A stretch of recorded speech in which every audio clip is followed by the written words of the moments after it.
तर पुण्यामधलीच बातमी आहे। आदरवाडी गावामध्ये डोंगराचा कडा कोसळलाय। 10 ते 12 फूट उंचीचा कडा रस्त्यापर्यंत आलाय।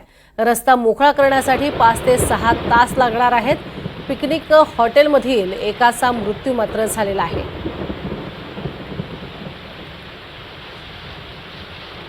त्यामुळे सध्याची मोठी बातमी आपण बघतोय। पुण्यात आदरवाडी गावामध्ये डोंगराचा कडा कोसळलेला आहे। 10 ते 12 फूट उंचीचा कडा हा रस्त्यापर्यंत आलेला आहे आणि रस्ता मोकळा करण्यासाठी 5 ते 6 तास लागणार आहेत। अधिक माहिती या संदर्भातली घेणार आहोत। प्रतीक्षा पारखी आमची प्रतिनिधी आपल्या सोबत आहे। प्रतीक्षा, काय सध्याचे अपडेट्स?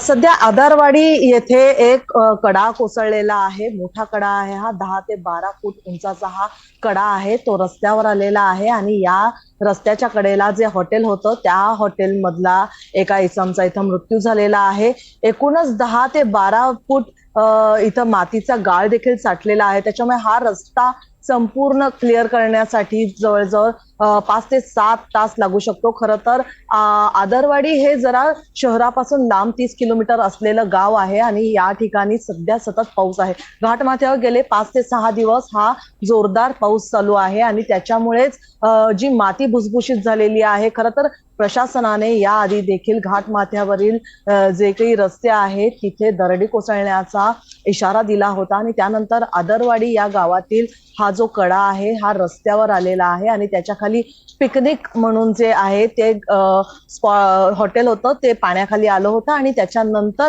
आता याच्या खाली एक इसम गाडला गेलेला आहे। युद्ध पातळीवर काम सुरू आहे, परंतु मातीचा ढिगारा एवढा मोठा आहे की आता याच्यातूनच कशा प्रकारे एकूणच प्रशासन काम करतंय तिथं पोहोचण्यासाठी प्रशासन आता गेलेला आहे, परंतु हा मातीचा जो काही ढिगारा आलेला आहे तो काढण्यासाठी युद्ध पातळीवर जी यंत्रणा लागणार आहे। कारण पुण्यात देखील अनेक ठिकाणी पाणी शिरलेलं आहे। त्याच्यामुळे पुण्यातून या उपनगर भागात किंवा ग्रामीण भागात जाताना प्रशासनाची त्रेधा तिरपीट उडणारच आहे प्रज्ञा।